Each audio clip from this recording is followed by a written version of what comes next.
Bonjour, shalom, bien-aimés dans le Seigneur, enfants de Dieu, partout où vous pouvez nous capter en cette heure précise. C'est votre frère Joseph Mtsela, animateur principal de votre émission L'école du dimanche en ligne, une émission enregistrée sur la chaîne La Voix du Vigile. La Voix du Vigile qui émet depuis la cathédrale d'en plein air les palmiers tabernacles où Dieu lui-même est le pasteur. C'est après un long moment de trêve, un long moment de silence, pour ne pas dire celui d'absence, que nous revenons aujourd'hui dans cette tranche qui nous est déjà familière, où nous parlons des affaires qui concernent la parole de notre Seigneur. Vous allez vous figurer que nous venons souvent pour des questions importantes, des questions qui ont trait aux informations de notre royaume. C'est ce qui justifie notre présence ici au-devant de vos écrans ce matin. Aujourd'hui, nous revenons vers vous avec une toute petite leçon. Comme nous avons toujours dit, nous décortiquons la matière d'une manière à ce que même le plus petit d'entre nous puisse comprendre de quoi est-ce qu'il s'agit, qu'est-ce que nos différents hommes de Dieu essayent de nous dire quand ils sont sous l'onction avec une telle vivacité, déposant la haute matière. Le mystère de la parole qui ont été révélés, il y a parfois certains mots dont nous n'avons pas la même définition ou la même compréhension. Alors, il y a une question d'un bien-aimé qui nous avait demandé la question sur les sortes des corps. Les sortes des corps, et ça sera sur ça que nous allons un tout petit peu parler dans plus ou moins quelques minutes, pour tenter de donner la réponse ou la clarté à la question de notre frère, que nous saluons d'ailleurs en passant. Je crois quand il suivra, il va savoir qu'il s'agit bien de lui, que c'est à sa préoccupation que nous essayons d'apporter lumière. Les corps, les trois sortes de corps, comme je vais le dire directement, qu'il y en a trois sortes de corps dans lesquels l'âme de l'homme peut vivre. Vous allez d'abord comprendre que tous les corps, quand nous parlons de ces corps-là, c'est en faisant allusion à l'homme, et faisant allusion à l'homme, vous comprendrez que c'est l'âme de l'homme qui habite ces trois maisons différentes. L'âme est cette partie-là de l'homme qui ne peut pas vivre en dehors d'un corps. L'âme ne vit que dans un corps donné. Et c'est ce qui fait que, selon le plan de la rédemption, selon le plan du Très-Haut, la manière dont il a mis en ordre son programme, l'âme humaine a un voyage à faire et elle passe par trois maisons différentes. Et ce sont ces trois maisons que nous appelons que ce sont les trois sortes de corps. La première des sortes est celle qui est naturelle. C'est les corps que nous appelons, que la parole appelle les corps terrestres. Comme il est appelé, un corps terrestre est celui que nous recevons à notre naissance naturelle. C'est un corps qui est composé du sang, qui a des os, qui constitue toute une charpente, comme vous pouvez me voir et dire que ça, c'est le corps de Joseph. Et ce corps est soumis aux lois de la nature, dont la pesanteur, le vieillissement, la corruption, tel que la Bible le dit aussi. Et ces lois qui retiennent ces corps à leur soumission c'est juste parce que ce corps abrite une loi de la destruction, une loi de la mort, la loi du péché, qui fait ainsi que ce corps est désormais prisonnier des lois naturelles. Ce corps est prisonnier de la loi du péché et de son pouvoir, ce qui entraîne la maladie, ce qui entraîne le vieillissement, ce qui entraîne la mort. Et le deuxième sorte de corps, ou la deuxième sorte de corps, voulais-je dire, la deuxième sorte de corps, c'est les corps célestes, communément appelés la théophanie. C'est un corps qui a de la même qualité que les corps dans lesquels les anges vivent, les êtres surnaturels vivent. Et ici, je vais vous dire que c'est un corps qu'on appelle par monsieur tout le monde que c'est un corps spirituel. Ce corps, quant à lui, il a la même silhouette que les corps dans lesquels nous vivons maintenant, la même apparence, la même masse, au moins pour ce qui n'est pas dû à une maladie.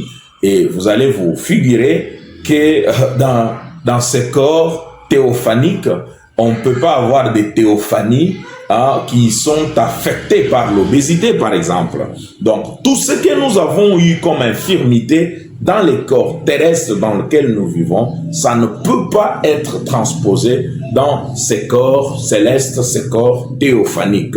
Juste parce que cela nous est venu, cela est imposé au corps terrestre par la loi du péché. Or, les corps théophaniques vivent au-delà de l'influence du péché.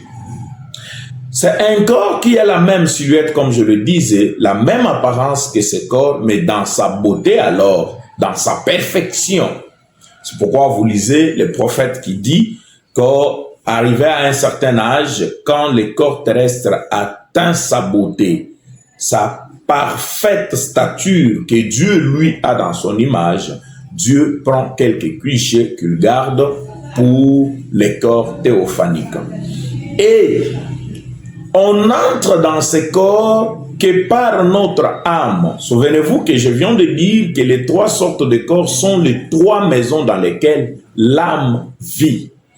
Et l'âme peut entrer dans ces corps, il y a deux possibilités. La première des possibilités, c'est quand nous mourrons, quand nous nous dévêtissons de la chair que nous avons. C'est ce que l'apôtre Paul a essayé de dire. Vous allez vous souvenir qu'une fois cette tente est détruite, nous en avons déjà une autre qui nous attend au-delà. Cette tente attend la personne intérieure.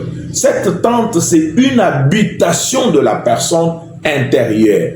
Mais ici, je veux que nous puissions vraiment épingler un point qui a semblé déjà être perdu de vue.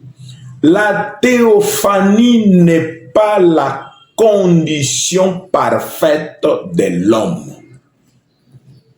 La théophanie n'est pas notre demeure définitive. La théophanie, c'est un corps de transit. Un corps qui nous permet d'entrer dans le repos en attendant que le temps soit accompli, que le programme de Dieu arrive à son terme. Parce que vous allez vous souvenir, les commentaires, nous les mettrons bien ou les citations, nous les mettrons bien dans les commentaires. Vous allez réagir, poser des questions et pourquoi pas faire des ajustements s'il faut en faire sur certaines de nos déclarations ici. Et nous serons là toujours pour parler avec vous et partager avec vous ce moment. La théophanie, c'est un corps où nous entrons une fois nous avons quitté ces corps ici. Et là, encore, comme je viens de le dire, que la théophanie n'est pas notre condition finale, notre condition définitive. On entre dans une théophanie comme on entre dans une salle d'attente. Et le but est d'atteindre notre corps glorifié qui est la dernière sorte de corps et qui est la maison définitive de l'âme. Frère Branham dit que l'homme n'a jamais été créé pour vivre dans les conditions théophaniques, pour vivre en dehors des lois naturelles, pour vivre loin de sa demeure et son domaine de juridiction qui est la terre. Raison pour laquelle les âmes qui sont sous l'autel posent des questions continuellement dans cette condition de sublime, et cette condition sublime comme l'a décrite la parole et les prophètes, mais ils sont là en train de poser la question jusqu'à quand, Seigneur? Ils veulent revenir sur la terre, ils veulent prendre le corps dans lequel ils peuvent être en contact les uns avec les autres, et encore, les corps dans lesquels ils peuvent manger. C'est ce que le prophète dit, vous trouverez les citations dans les commentaires. Et tout le monde qui meurt, tout le monde qui quitte la terre par la voie de la mort, entre dans cette sorte de corps appelé théophanique.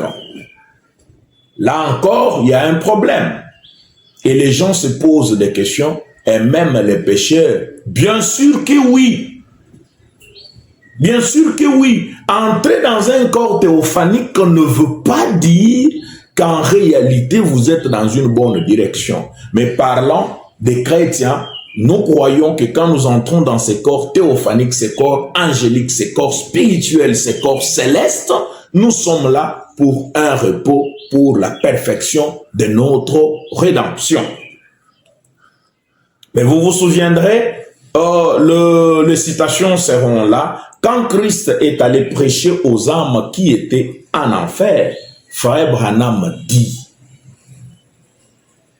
que ces gens étaient dans la même sorte de corps que Christ était. Ces âmes perdues, ceux qui s'étaient rebellés au message de Noé, pourtant, ils étaient dans la même sorte de corps que celui dans lequel Christ était. Vous allez encore enrichir votre mémoire avec cette idée sur la théophanie par rapport à cette parabole du Père Abraham et l'homme riche. Le pauvre Lazare chez le Père Abraham et cet homme riche. Cet homme riche était dans la même sorte de corps que celui qu'était le Père Abraham. De sorte qu'ils pouvaient communier, mais seulement entre eux, il y avait une sorte de séparation qui était l'abîme, comme la Bible l'a décrite. Donc, je voulais souligner que la théophanie, n'est pas notre demeure définitive, et qui dit théophanie ne dit pas nécessairement une théophanie positive, une théophanie qui est dans l'attente de la rédemption parfaite. Non, la théophanie, c'est juste une maison, une sorte de corps dans lequel nous vivons une fois nous avons laissé tomber ces corps de chair. Et encore, cette théophanie n'a pas de sang, n'a pas d'os. Cette théophanie, c'est une sorte de maison qui est vraiment hors toutes les lois de la nature. La théophanie n'est pas soumise à la pesanteur comme ces corps de chair. Et ces corps théophaniques, c'est un corps dans lequel les esprits vivent.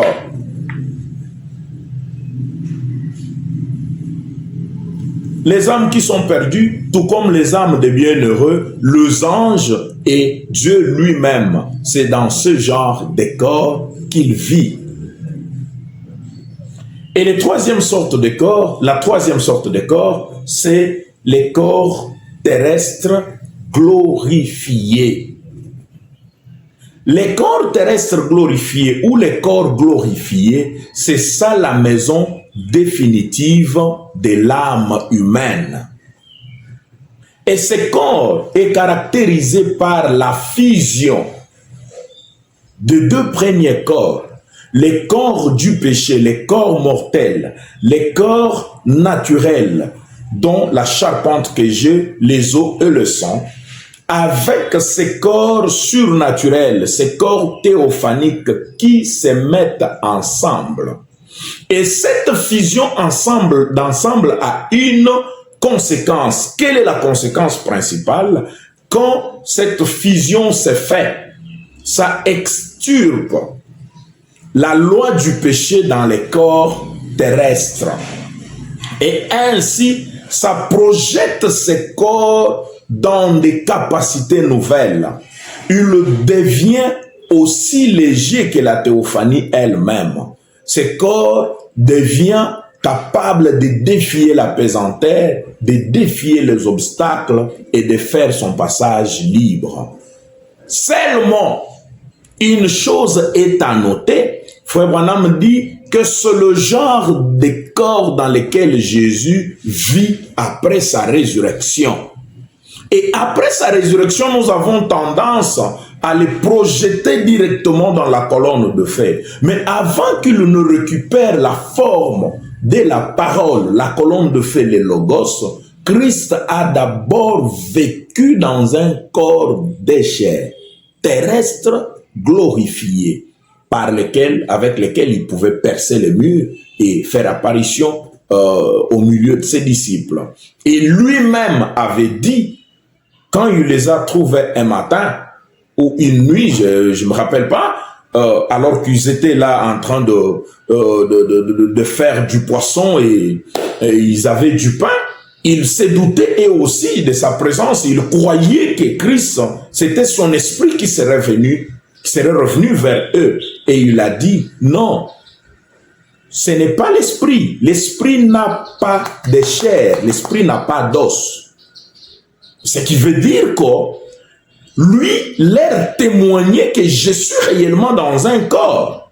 Un corps de chair, c'était un corps terrestre glorifié. Et pour preuve, il leur a demandé s'ils avaient du poisson.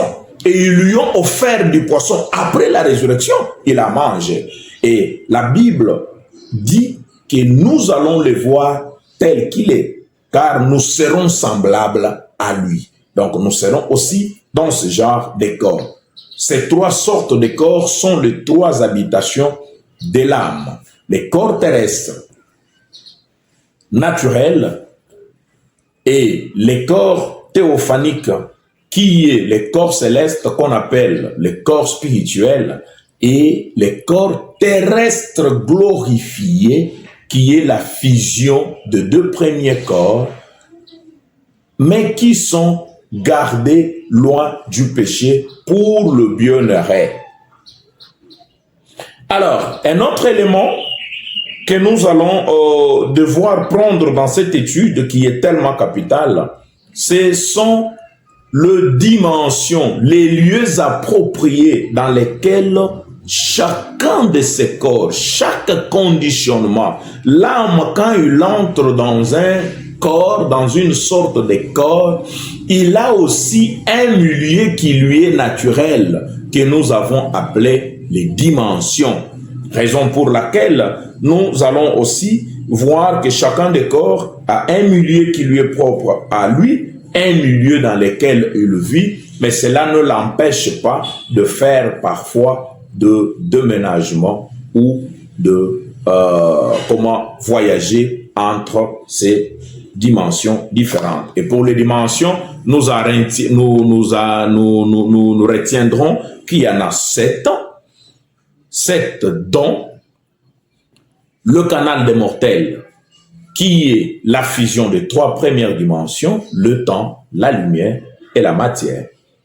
Et la 4e dimension, qui est la voie des ondes, qui joue la couverture ou qui joue l'intermédiaire, la couche qui y est entre les 3 premières dimensions et les dimensions célestes. La voix des ondes, c'est l'enregistreur de Dieu. C'est là que Dieu a déjà mis toutes les paroles qui viendraient. Tous les messages que les prophètes ont dit donner le long des âges. Chacun montait et il avait la clé de sa porte à lui pour entrer dans la dimension et recevoir le message de son temps, venir avec cela sur la terre. C'est pas que Dieu serait en train de battre sa bouche et de bouger sa langue en train de donner le message alors que le messager était en train de le faire sur la terre. Non, il avait seulement escaladé le temps, il arrive dans cette dimension, un large enregistreur, il a un code qui lui permet de prendre le message qui est propre qu'à lui. Chaque messager ne vient qu'avec son message à lui. Et c'est là que se passent toutes les visions, toutes les prophéties, tout ce qu'il y a comme message divin. Quand un prophète vous donne un message, quand on voit un songe, quand il y a ceci, nous passons de ces dimensions, 3 premières dimensions qu'on appelle les canaux des mortels dans lesquels nous vivons pour entrer dans cette autre dimension que nous appelons alors la 4e dimension, la voie des ondes. Et après la 4e dimension, la 5e dimension, c'est ça la région de perdu. Et cette région de perdu est aussi subdivisée en 3 parties.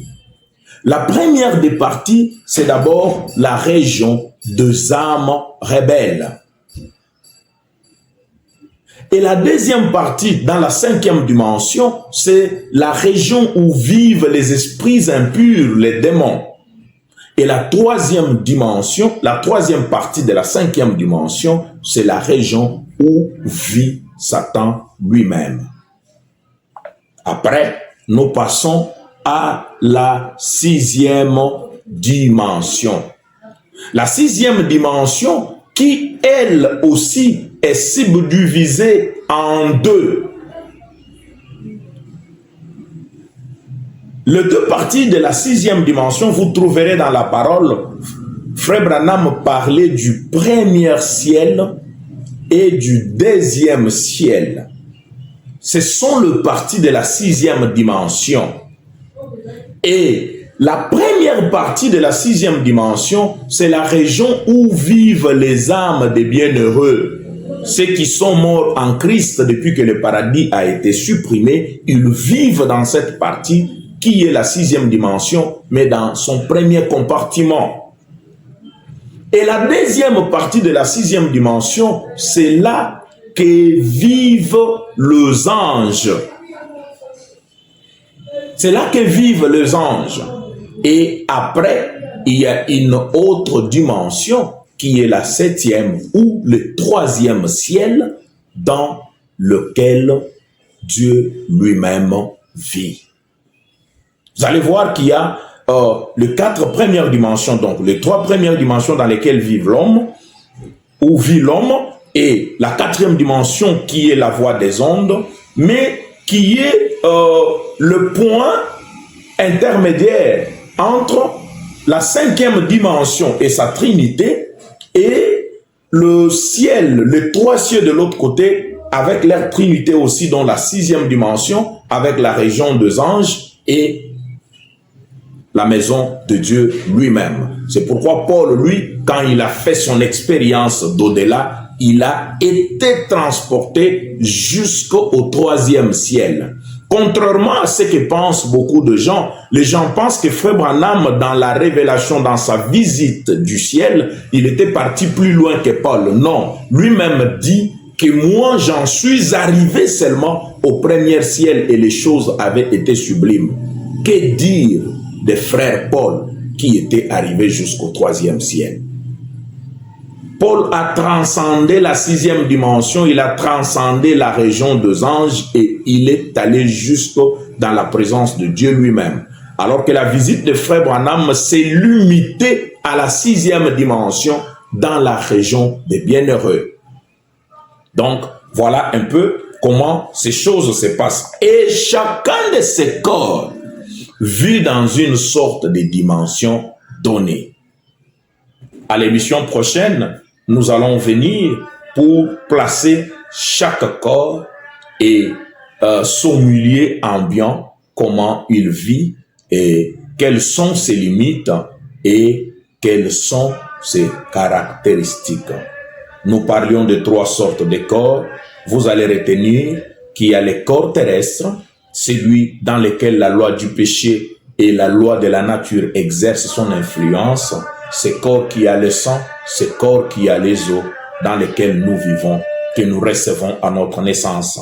Et la deuxième sorte, comme nous l'avons dit, c'est les corps terrestres, les corps célestes, les corps théophaniques, les corps angéliques que nous recevons une fois que nous avons quitté notre corps par la voie de la mort principalement et par la translation si ce temps arrive et nous trouve vivants.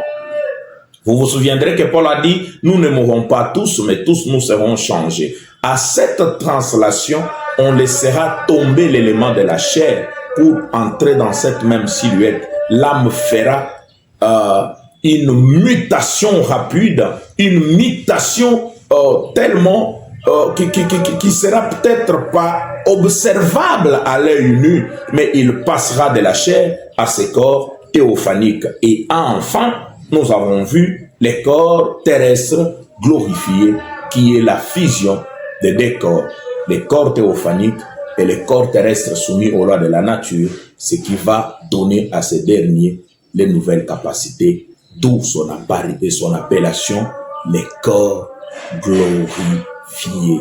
Ce qui est glorifié, c'est ce qui est doté d'une gloire qu'il n'avait pas avant. Pour aujourd'hui, que le Seigneur Dieu vous bénisse et la paix du roi parfait sur votre maison. Merci.